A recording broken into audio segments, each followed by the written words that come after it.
Nah, untuk prosesnya itu juga banyak keanehan terjadi di situ juga. Jadi hati itu blank, nggak nyambung gitu, nggak sinkron. Nggak bisa, nggak seperti biasanya. Iya. Kondisi cuaca juga tiba-tiba saja, kabut gelap, hujan gitu. Ke puncak, udah dekat dengan korban, tiba-tiba kabut ketutup gitu, hujan. Turun lagi, nunggu cuaca membaik, naik lagi, begitu lagi sampai beberapa kali.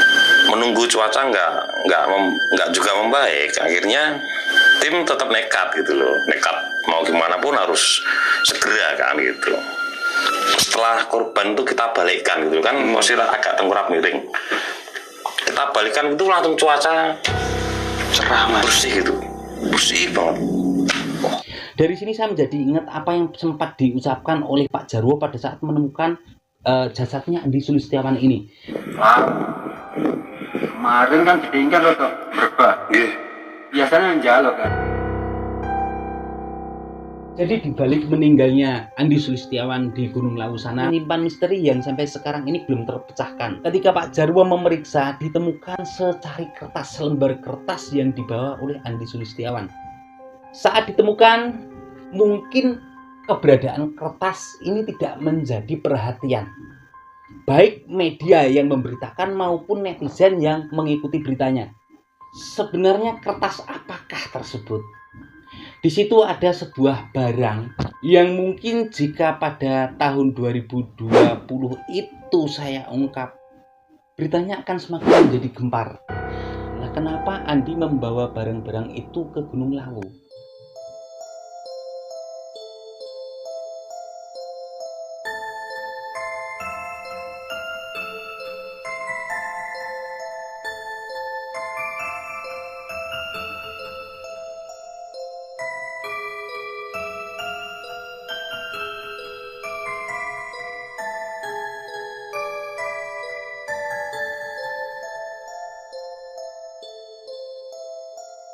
Assalamualaikum warahmatullahi wabarakatuh. Teman-teman, bertemu kembali dengan Kang Z. Berawal dengan sebuah ketidaksengajaan, jadi beberapa hari yang lalu saya ini menemukan sebuah barang.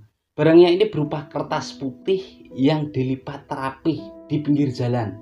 Kemudian kertas itu saya ambil, saya buka, dan ternyata di dalamnya ini ada beberapa helai rambut.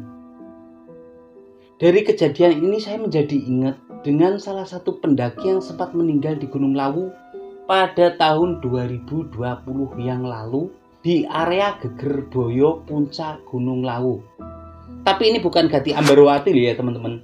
Karena sebenarnya untuk pendaki yang meninggal yang ditemukan di Puncak Gunung Lawu, tepatnya di area Gegerboyo ini kan ada dua. Yang pertama ini adalah Andi Sulistiawan, meninggal pada tahun 2020. Kemudian yang kedua ini Gati Ambarwati yang meninggal di awal tahun 2023. Karena saya ingat bahwa salah satu relawan yang saat itu ikut mengevakuasi Andi Sulistiawan ini menjadi narasumber di podcast horornya Besok Pagi. Dari situ saya pun menonton videonya. Dari kurang lebih sekitar 1 jam durasi video Besok Pagi tersebut saya tonton yang diceritakan oleh Mas Budi, yaitu salah satu relawan AGL di Gunung Lawu sana. Sebatas apa yang dialami oleh relawan, ceritanya ini banyak banget terselip kejadian-kejadian ganjil saat evakuasi. Dan salah satunya adalah ini ya teman-teman. Di sini saya ingin mereview salah satu kejadian yang dialami oleh relawan pada saat melakukan evakuasi Andi Sulistiawan. Nah, untuk prosesnya itu juga banyak keanehan terjadi di situ juga.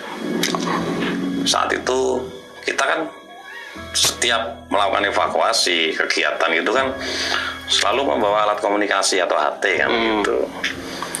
Saat itu ketika 4 personil ini yang sudah sampai puncak itu nggak bisa mengomunikasikan dengan bawah gitu loh.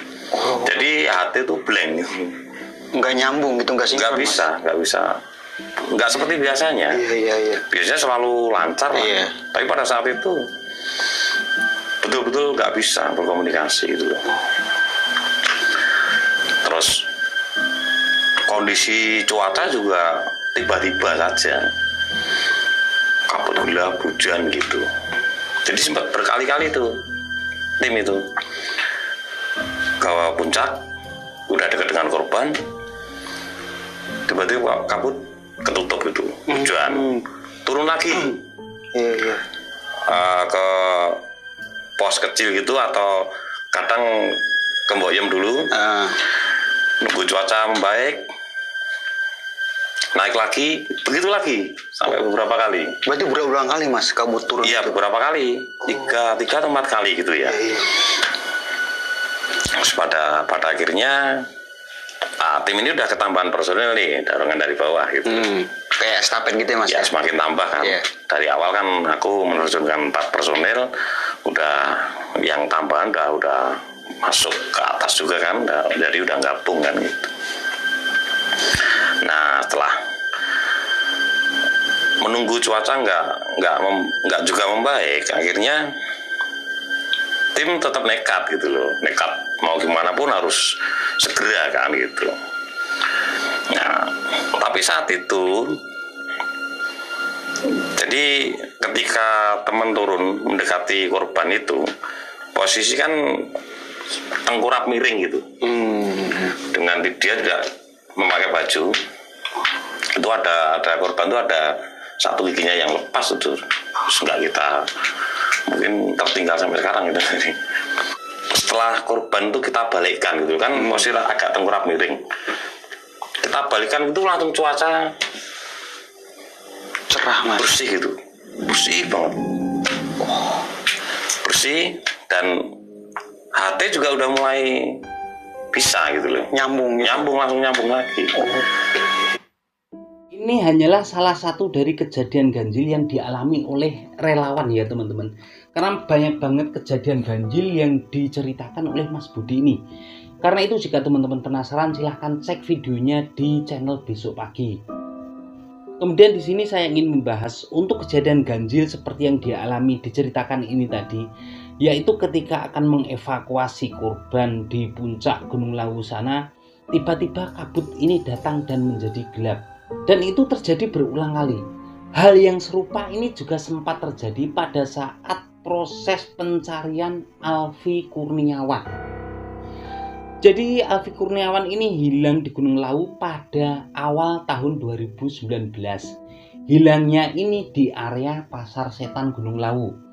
Ketika relawan termasuk Mas Budi ini melakukan pencarian, setiap kali rombongan relawan ini masuk ke Pasar Setan, tiba-tiba saja kabut datang dan menjadi gelap.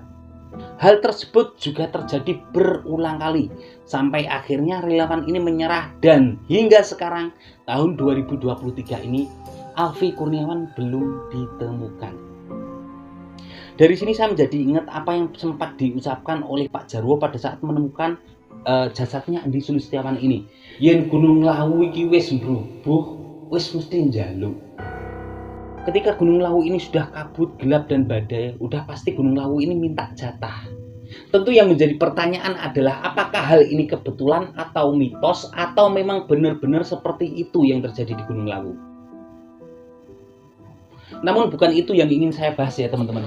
Jadi di balik meninggalnya Andi Sulistiawan di Gunung Lawu sana, tepatnya di area Gegerboyo, ini masih terselip sebuah misteri, masih menyimpan misteri yang sampai sekarang ini belum terpecahkan. Karena saat pertama kali Andi Sulistiawan ditemukan dan dievakuasi, di situ ketika Pak Jarwo memeriksa ditemukan secari kertas, selembar kertas yang dibawa oleh Andi Sulistiawan.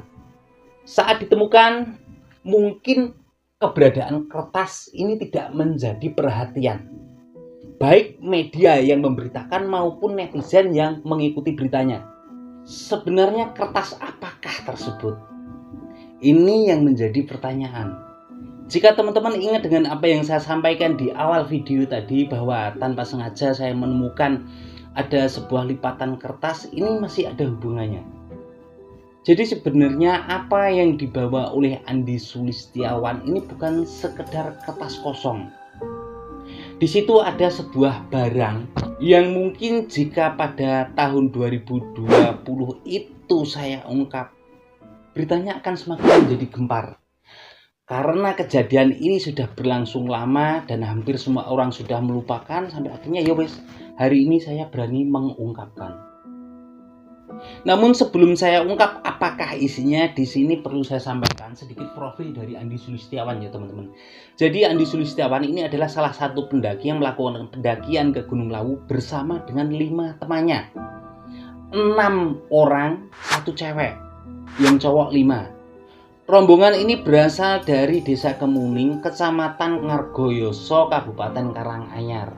Mereka ini mengawali pendakian ke Gunung Lawu ini pada hari Sabtu, tanggal 4 Juli tahun 2020. Insya Allah kalau tidak salah itu ya. Kemudian mereka ini sampai di puncak Hargodumilah kurang lebih sekitar jam 22.30, setengah 11 malam.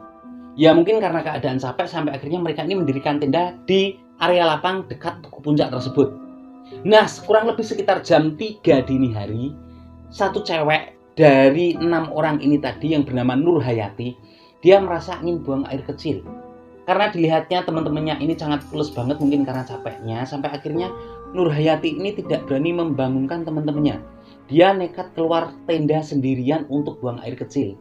Tapi setelah dia keluar ternyata sosok Andi Sulistiawan ini sudah ada di luar tenda.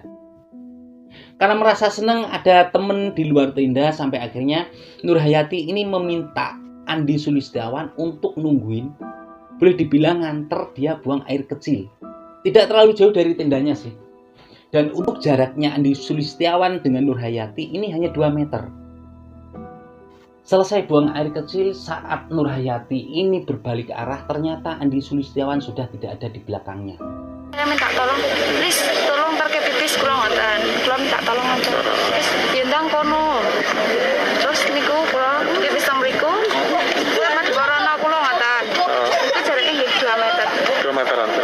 Terus niku kula pipisnya enggak sampai 5 menit saat kula saya toleh udah enggak ada. Saat itu Nur Hayati ini mengira kalau Andi Sulistiawan ini sudah masuk ke tenda lagi.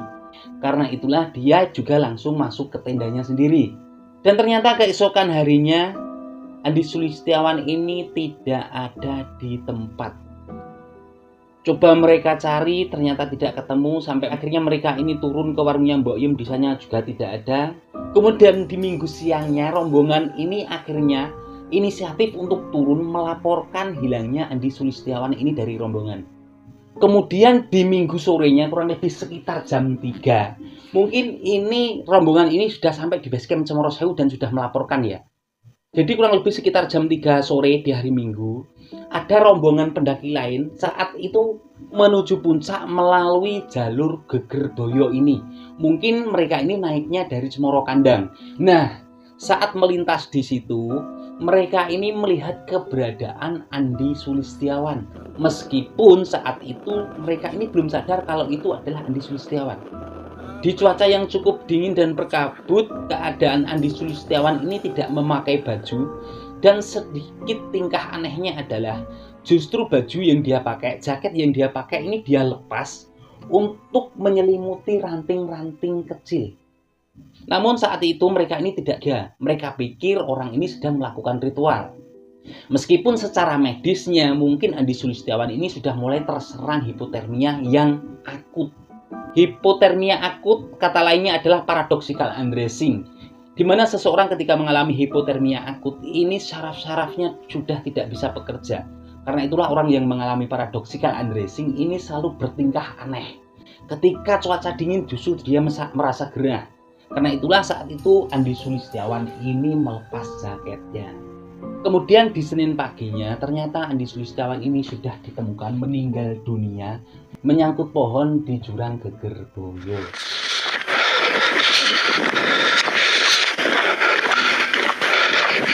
Jatuhnya jauh, Pak.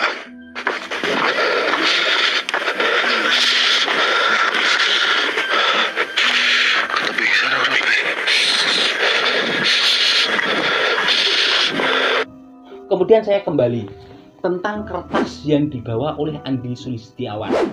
Jadi di tahun 2020 yang lalu saat saya mencoba untuk mencari tahu, saya penasaran apa sih sebenarnya kertas ini. Kalau hanya sekedar kertas kayaknya nggak mungkin. Sampai akhirnya saya pun mendapatkan informasi dari bahwa ternyata kertas tersebut ini berisi beberapa helai rambut milik cewek dan ada sedikit tanah kuburan. Yang menjadi pertanyaan adalah kenapa Andi membawa barang-barang itu ke Gunung Lawu? Mungkin ini yang masih menjadi pertanyaan karena ada beberapa versi. Kalau menurut saya pribadi, dilihat dari barang-barang yang dibawa, yang pertama adalah beberapa helai rambut cewek. Ditambah lagi ada tanah kuburan. Kalau untuk rambut cewek ini identik dengan percintaan. Kemudian untuk barang yang kedua yaitu tanah kuburan. Biasanya tanah kuburan ini lebih identik dengan kejahatan. Karena untuk tanah kuburan sendiri ini sebenarnya kan di dunia mistis, dunia spiritual ini kan bisa digunakan untuk melakukan keburukan terhadap orang lain. Karena yang dibawa Andi ini dua barang ini, jika dilihat dari rambut si cewek, ada dua kemungkinan. Pertama, dia jatuh cinta sama cewek. Yang kedua, dia ini punya dendam sama si cewek.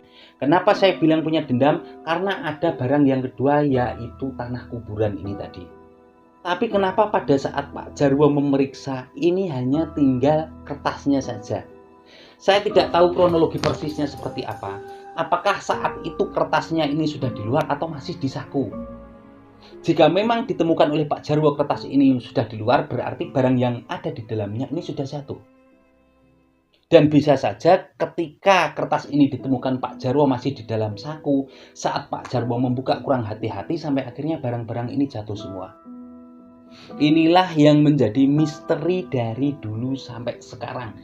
Jujur saya baru berani menceritakan ini karena apa? Kejadiannya ini udah lewat bertahun-tahun. Dari tahun 2020 sampai tahun 2023 ini. Sudah 3 tahun berselang. Dan tanpa mengurangi rasa hormat saya kepada almarhum maupun kepada keluarga, tujuan saya mengangkat ini kembali agar kita semua ini bisa mengambil hikmah maupun pelajaran dari kejadian ini. Karena apa? Barang-barang seperti ini ketika kita bawa ke Gunung Lawu sana, ini terkesan menantang. Karena Gunung Lawu ini banyak sekali makhluk-makhluk gaib yang tinggal di sana. Mungkin ini hanya perkiraan loh ya, ini intermezzo saja, nggak usah terlalu dipercaya. Mungkin bisa saja ketika Andi Sulistiawan datang membawa tanah kuburan ini, disertai dengan niatnya saat berangkat ke Gunung Lawu dengan niatan yang kurang pas, hal inilah yang memancing penghuni Gunung Lawu ini marah. Kan bisa saja jika kita nilai dari sisi mistisnya. Namun apabila kita nilai dari sisi medisnya, sekali lagi Andi Sulistiawan ini meninggalnya karena hipoterminya. Karena antara kedua sisi, yaitu antara medis dan mistis, ini tidak akan dapat disatukan. Saya kasih satu contoh. Dulu sering banget orang melakukan pesugihan, mungkin sekarang juga masih. Untuk mendapatkan tumba yang akan diberikan sosok jin yang memberikan dia pesugihan, ini banyak banget caranya. Ada anggota keluarganya yang sakit, ada anggota keluarganya yang menjadi korban kecelakaan.